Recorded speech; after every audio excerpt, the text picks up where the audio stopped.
Hi, marketers. This is Dot, and welcome to Marketing Leadership Podcast. With me here is Stephan Hedebrandt, CMO and co-founder at Dream Data.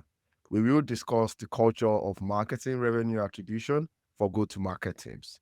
I know you guys are ready, so let's do this. Hey, Stephan, welcome. How are you doing? Hi, Dots. Yeah, I'm doing good, and thank you for inviting me to join your show. This Yeah, time without too much without the too snowstorm. much. Yeah, if you are in the West right now, it's very snowy. I'm in Calgary, Canada. It's very snowy as well.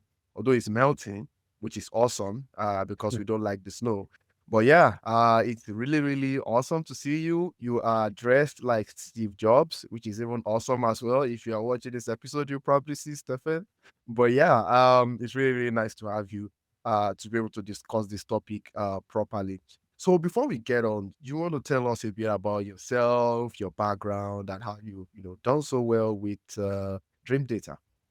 Yeah, happy to, Dots. I guess the short introduction is that I'm a B2B marketer.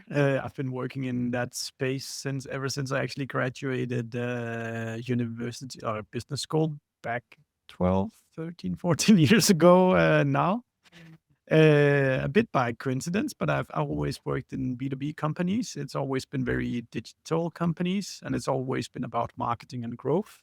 Mhm. Today, I'm a co-founder of a company called Dream Data, which is probably the world's best B2B attribution platform. So what that means is that we help our customers understand where they get their customers from, so they can stop the activities that are not getting them new customers, and they can do more of those activities that are giving them new customers.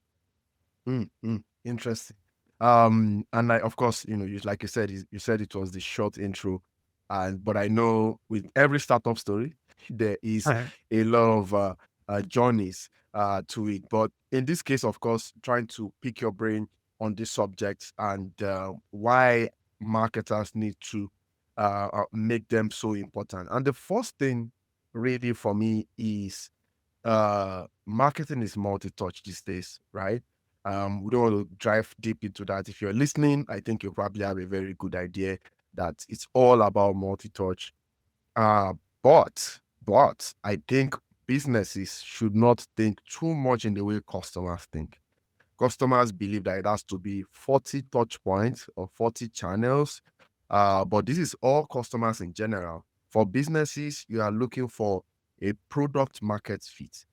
And the kind of customers you are getting, especially in the B2B side, they've got their rules, they've got their culture, they've got their ways, they've got their path to purchase, they've got their buying behavior.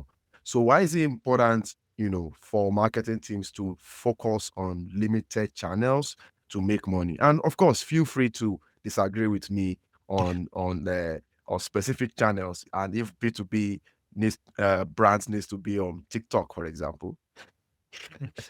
Yeah, I think there's a couple of questions in what you're saying.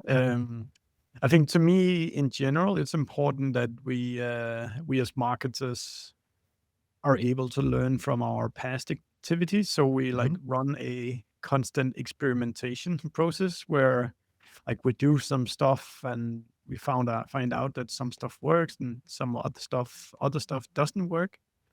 I think the reason why I'm so interested in this topic of customer journeys and understands what's working, or call it attribution or whatever, is that, as you said, Dots, there are so many platforms and channels and campaigns you can try out constantly.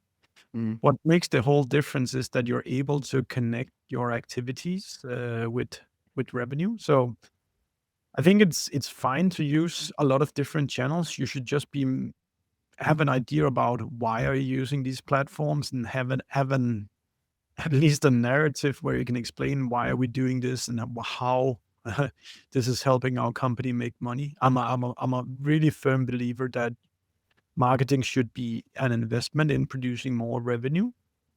And if that's not the focus of your marketing activities, I really believe you're doing it wrong. So it's okay to have many channels, but you should make sure how those channels actually connect to your company's revenue.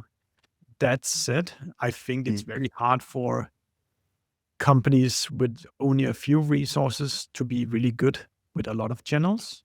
Mhm. So perhaps it's sometimes it's better to find a channel that you really master and keep drilling there. Sometimes I think about it as like these old oil rigs in Texas where they already had like hundreds or thousands of oil rigs.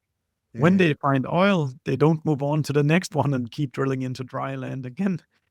They keep pulling that oil out of the soil. So, like, when you find something that works, don't be so busy just running on to the next idea. Like, Mm. extract the oil so you can finance the next kind of projects that you sit with. Yeah, that's interesting. So I will comment on in two ways. The first thing is that I, for example, follow you guys and what you do, the creative ways you market through creative channels. For example, including sports in B2B and some of the other nice things that you do from a creative perspective and infusing some influencer marketing to drive awareness and all that nice KPIs. Yeah. That is one side, and I guess of course there's a method to that madness, as they used to call it. What I've also seen, and I completely agree with you, is that it's always about balance. It's always about balance. I think when you are in Texas and you continue to drill, you must have at least, some will say 20% of your resources for laboratory stuff, whereby you are using that 20% of those resources to go to, say, I don't know, California or wherever it is. California, there's a big, it's plenty people there. If you strike oil there, you can sell to plenty people, you know. And the reason why I'm saying that is that, there, there, there are there are those who master this, owning on a channel properly, but they are not willing to have spent that 20% to test on other channels. For example, if you're driving your leads through Google or maybe it's SEO or Google Ads, that may have given you so much success, but you don't know that things are changing, especially on the B2B side, on LinkedIn. LinkedIn is now 1 billion users. LinkedIn has now become so popular that everyone wants to become a thought leader. LinkedIn is now becoming as popular as Instagram. There's so much going on there now. And, but people don't want to go there because it's expensive or something like that. But actually, with the change of LinkedIn in the past 24 months, it looks like there are even more people with buying power than on Google because Google is now almost a commodity. So that's just a big example of the different things. But the point really is to continue to work on what works. I think just maxing out a market or maxing out a channel or a stream works out, but devote something. Doesn't have to be 20%. We interviewed people who said 20%. That's why I said 20%, but there could be something else depending on what is in your pocket, right? Yeah, Or makes sense. depending on, yeah. So that was just a little bit of a caveat there, but I completely agree with you on that. Yeah, no, it's true that kind of it's also the problem is with marketing is that at some point you have exhausted that one oil rig, that one idea, and if you've had zero experimentations going on the side as you reach that point of exhaustion, then you would not know what to do next. So I would definitely agree with you, Dots, that you should always run a small sample of experiments on the side of your main channels all the time, because who knows whether that's going to be it's going to be lifting your growth in the future. So like go really deep on what you know works, but still Mm. keep experimenting on the side. But I think also don't go over and only run experiments. You also need some like fixed income in the form of activities that work. Exactly. Yeah, I got you. It's just all about the balance. Another aspect I would like to look at with you here is um having a growing a mindset, growing a business acumen. Again, we are looking at go-to-market teams. The truth is that even though these teams are go-to-market, they're expected to know what they know. They still don't know sometimes, from the leadership to the last person in the rank, or to the lowest person in the rank. So I don't think you are supposed to be directly involved with teams in this situation, but my guess is that you try to, coach people who, say, for example, use dream data, and say, before you even use dream data at all, um, there are a few things you need to do to be able to rewire your mindset in a way whereby you can see, pun intended, you can connect the dots between behaviors and outcomes through your marketing efforts. Let me give you an example. It's like trying to teach someone how to use Power BI or Looker Studio, but before then, you already taught them how to use, say, Excel, because you are trying to prepare their mind for that analytical mindset. So, is that something you do with brands, or you just tell them, here's dream data, all the best? No, I think you're spot on. That's that. Um, a lot of companies coming in from this history of, and that's totally fair. Of they've been used to looking at the CRM system, or Google Analytics, as the way to kind of try to understand what's going on from a data point of view. But these systems are not wired to actually like handle the complexity of the B2B world, where Mhm. customer journeys are like 6 or 12 months, Mm.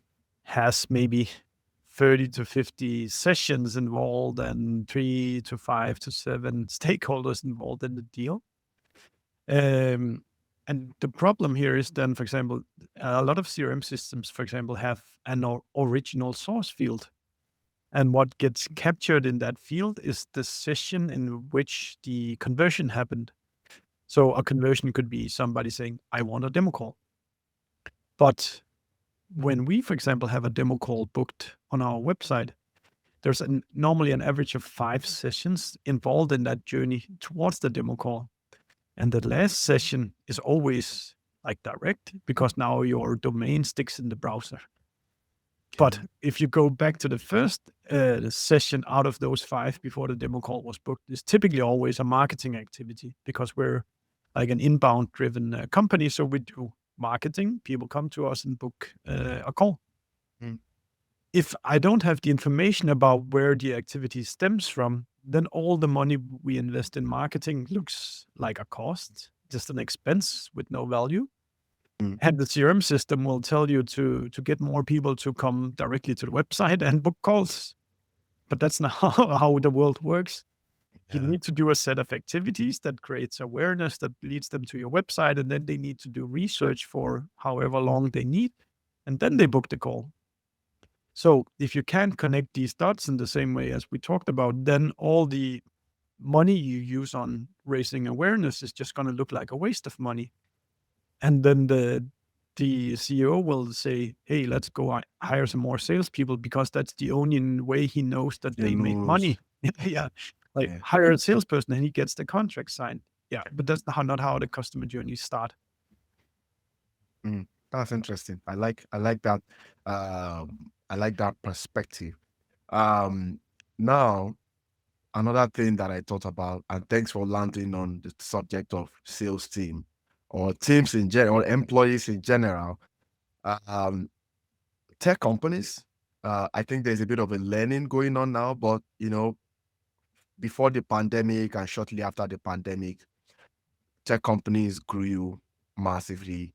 And as they grew, employees also grew to handle the demand, as it were. And then at some point, these businesses stopped growing. And then some people had to be laid off, which is not fun. And there's that cycle, right? My Here's what I think, or here's what I'm looking at. I've forgotten what the term is from a startup perspective. I think they said it's called utilization or something like that. But my question really is, how can business leaders scale go-to-market teams in a steady way so that even when there is, when there's a downturn, these teams are still available? Or let me answer it in this way. So, since you're not an HR person, how efficiently can a lean go-to-market team be like? How can they leverage technology to be able to do their job, drive the right marketing attribution, drive the right culture, and act efficiently so that even if the company grows, they are still able to handle some of the work there and they are still able to do that at scale. So that way, you don't have to get to a point whereby the department is bloated and then later something happens, then people need to be cut off. Yeah, that's a tough question, Dots, and I can only speak for how we think about it at Okay, Dream yeah, Dinner. So sure, this is sure. very specifically how we do it. So we start from the point of view of how many. So yeah, Dream Data is a B2B software company. So if someone is listening and it's not the same, then feel free to disagree. But our account executives, our salespeople, we've set like a number of accounts that they can actively be working on at any given point of time. Okay. We say that's around 20. And if the account executive, and the reason why that is like if you have to do like an hour-long meeting, you have to prepare for this meeting, you have to follow up on what you agreed upon in this meeting, then it's very hard to handle more than 20. But in some periods, we have like surge of extra demand, and then suddenly they have 30 or 40 accounts that they need to serve at the same time. Well, we can clearly see that it doesn't help us to letting the account executives have more accounts per account executive because it's not humanly possible to do good work with that many accounts at one time. So that component of knowing how many accounts that they can have, we really pay attention to all the time. If we can then see that they continuously have more accounts than what they should, then we can hire more salespeople. Or two, we can raise the bar of the quality that they are allowed to work with. So like a simplified version would be to say, right now they can work with any account above 100 employees. If they have too many, then you can only work with accounts with more than 200 employees or something like that. If we then let's say in the opposite situation where there's not enough demand, so for us, we don't just give the accounts to the sales team right away. First, they become leads, and then we massage them with content, etc. But if we can see that the pipe is starting to, at the early stage of the pipe is starting to run out, we need to ramp up marketing so the sales team doesn't drop too much below the 20 accounts that we agreed with. Or maybe the sales team senses that they're probably getting a little bit too low. Well, then they need to create a little bit of their own demand. They can do that by posting a lot on LinkedIn, sending messages to people, calling people, etc. But the focal point is this awareness that I shouldn't be working with more than like 20 active accounts at a time. So that metric you need to calculate for your business to figure out what's the fair amount of accounts that you can work with. And then you can do stuff if there's too many or too few to kind of make sure that you continue to stay effective. That makes sense. And thanks for sharing how it works on your end. And what I would take from that is that, and I think what everybody can agree on, regardless if you are software or not, it's mostly a B2B episode, is that instead of just throwing cash at everything, which is not very great in the startup world, see what you can do to manage that spike, that surge in resources, in marketing efforts before you then make expansion like your wild card or like the last resort, if I'll put it that way. I co-run an agency called Listen Network, and some of the things I've learned from advisors is that unless it's absolutely necessary, it's important to just keep things scrappy. Even the marketing keeps marketing scrappy, and the reason being that for those who have a lot of money that throw money at stuff, they get less creative because they can just throw money at it, and they don't have to really be innovative, and things like that. So that helps with marketing as well, especially where there is so much ad spend needed to do stuff. And just do what you can. Again, it's not very convenient for the employee. This is an advice businesses that we really love to hear because they can be cost effective in the way they run things. But for marketers, I think while it's not easy as especially go to marketer that is seeing a competitor with plenty budget, um, it's I just think from a culture perspective, it's something that you still need to imbibe. You need to go through that process to see how how difficult it is to be able to work with little resources, but you can look back and see how much creativity you had to put in before you now get to the point whereby you have so much resources, you can do whatever you want to do, at that point. And hopefully still retain some creativity with that budget, because if you don't train yourself, it's just going to be very hard. You get budget from the start, you're just going to operate that way. You throw cash in, your attribution is off, because it's just all about throwing cash in to compete. Yeah, I mean, like it's all about a positive return on investment. I like for any marketing activity, I see this calculation in front of me. What's the cost of doing this, and what revenue could come out of it?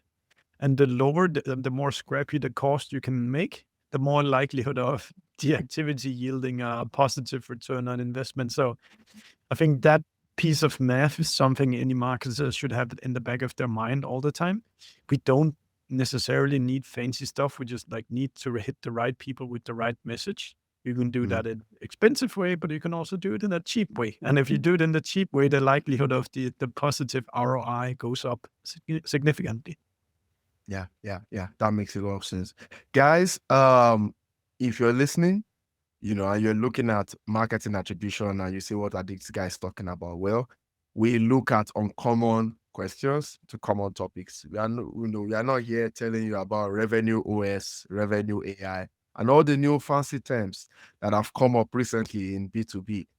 We are talking about, high level, small gems that, I think is important for every marketer to have, or every marketing leader, especially to have. And so please, when it comes to this episode, once you are done listening, please share. Sharing is very, very important to us. You can do other things. You can like, you can subscribe, you can review. But we think if you share more than anything else, that will get this episode to another individual who might need it and might be able to find it useful.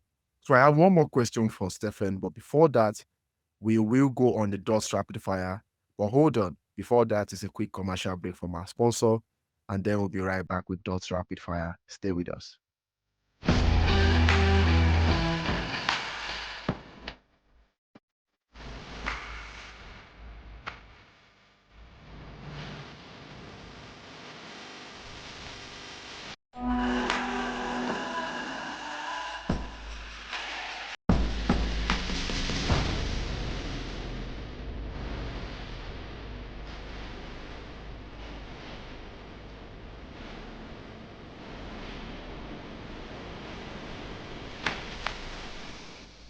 Welcome back, guys. So like I said, is it dots rapid fire. I usually would choose between the hot kitchen and the marketing court of law. But I think because Stephan is wearing black, he's doing the Steve Jobs thing. So I will try to do the hot kitchen, because I know he's capable. It's 3 questions, the truth and nothing but the truth. Are you ready?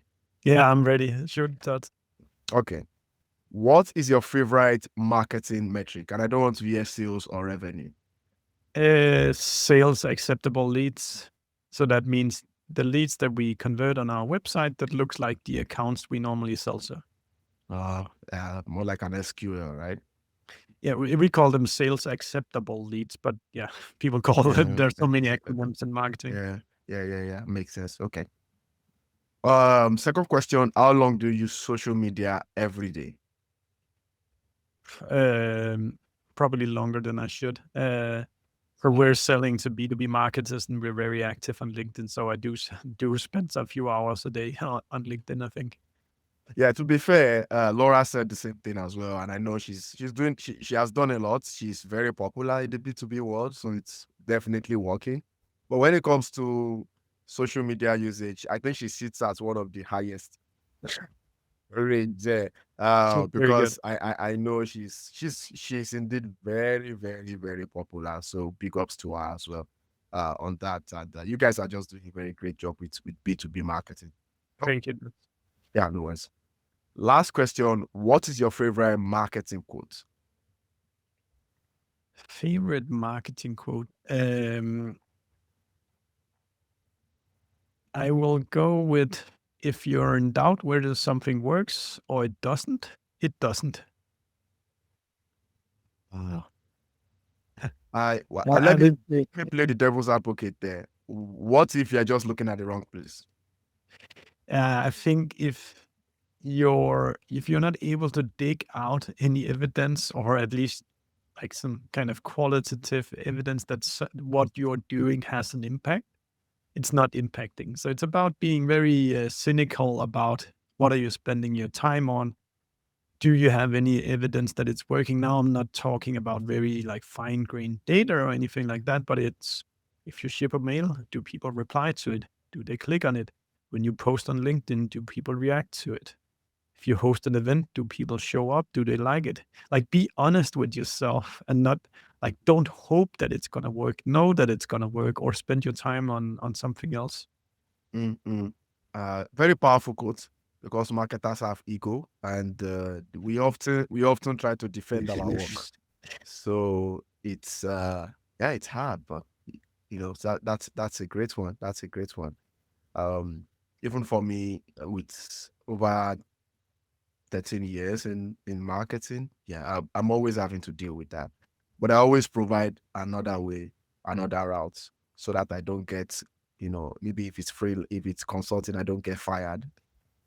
Or if it's my work with content analysis network, I don't get into the black book, basically. So but yeah, I love that. I love that. Okay. Good. Last question. Last question. Um there is there are different leaders in the B2B space who are basically complaining that there's so much obsession over attribution, and building the school of thought that says, we should be obsessed more over contribution of a marketing effort, of a marketing channel, of a revenue stream, especially in the go-to-market setting, instead of always looking at attribution. Attribution, is there a way? Why can't we look at contribution? Contribution. Our leader, I will call him that. I play in both D2C and B2B, but in the B2B space, our leader, Laura and I were making a joke, the most handsome B2B marketer on the planet, Chris Walker. Every post he has made, you know, if we count out of 10 posts, 7 posts is about this topic. Why people are so obsessed with attributing something with revenue instead of connecting its contribution to revenue. They are trying Yeah. to attribute it to revenue. Is that something you agree with, given that you are in the space of revenue attribution? And yeah, tell me about that. Yeah, and I would say Chris is absolutely right. It's about having a positive impact on your company's revenue, more than it's. I think what he's basically just trying to help people look at is, don't be misguided by metrics that you like study in a silo, and then just stay blindly looking at them. Like, the most important thing is that your activities positively impact your company's revenue. Mhm. So, like, start with that focus rather than micromanaging certain numbers. So I completely agree with that. Interesting. The truth is in the detail. Okay, so I know we could go on and on here, but it's been really an awesome time with you, discussing a slightly unique angle to revenue attribution. Hopefully a more simpler one for our viewers and listeners. So thank you so much for the great wisdom there. Where can people find you? Where can people learn more about Yeah. you and what you do? Yeah, as I said before, connect with me on LinkedIn. I'll be happy to reply any questions. If you want to try out what we do at Dream Data, it's dreamdata.io, and we have an excellent free product that people can start testing. Interesting. That's right. There's a visual cue there if you are viewing, but it's dreamdata.io. Guys, that's what we have on this episode. If you want to see more of this, it's at .lovesmarketing.com. And you can also subscribe to the Marketing Leadership Podcast. Just search Marketing Leadership on Apple, Spotify, and YouTube. I'd like to thank Content Allies, Desk Creek, and Listen Network for their support. Till next time, guys, connect the dots. Thank you for listening to the Marketing Leadership Podcast, brought to you by Listen Network. There will be links to resources mentioned in today's show notes. If you enjoyed this episode, please leave a 5-star review and be sure to subscribe so you never miss an episode.